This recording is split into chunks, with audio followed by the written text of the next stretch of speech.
Hi friends, pizza తినాలంటే డోమినోస్కో లేదా pizza హట్కో వెళ్ళాల్సిన అవసరం లేకుండా చక్కగా ఇంట్లోనే చేసుకోవచ్చు.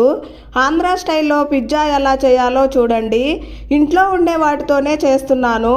ఇడ్లీ పిండి తీసుకొని పెన్నం మీద మందంగా 2 గరిటెలు పిండి వేసుకొని దోశలాగా వేయాలి. దానిపైన అల్లం చట్నీ లైట్గా వేసి సన్నగా తరిగిన ఉల్లిపాయ ముక్కలు, పచ్చిమిర్చి ముక్కలు, వీడియోలో చూపించిన విధంగా టమాటా ముక్కలుగా చేసి దీని మీద వేసుకోవాలి. ఇప్పుడు చీజ్ను సన్నగా తురుము పట్టి వేసుకోవాలి. మామూలుగా చిల్లీ ఫ్లేక్స్ వేస్తారు, దాని ప్లేస్లో నేనైతే ఇడ్లీ కారం పొడి వేశాను. ఇప్పుడు మూత పెట్టి 5 నిమిషాలు సన్నని ఫ్లేమ్లో కుక్ చేయాలి. ఇప్పుడు హోమ్ మేడ్ పిజ్జా అయితే రెడీ అయింది. చూడండి, ఎంతో ఫ్లఫీగా చక్కగా పిజ్జా వచ్చింది. ఇలాంటి మరిన్ని వెరైటీ రెసిపీస్ కావాలంటే మా ఛానల్ను సబ్స్క్రైబ్ చేసి లైక్ చేయండి. Thank you so much for watching అండి. Bye bye.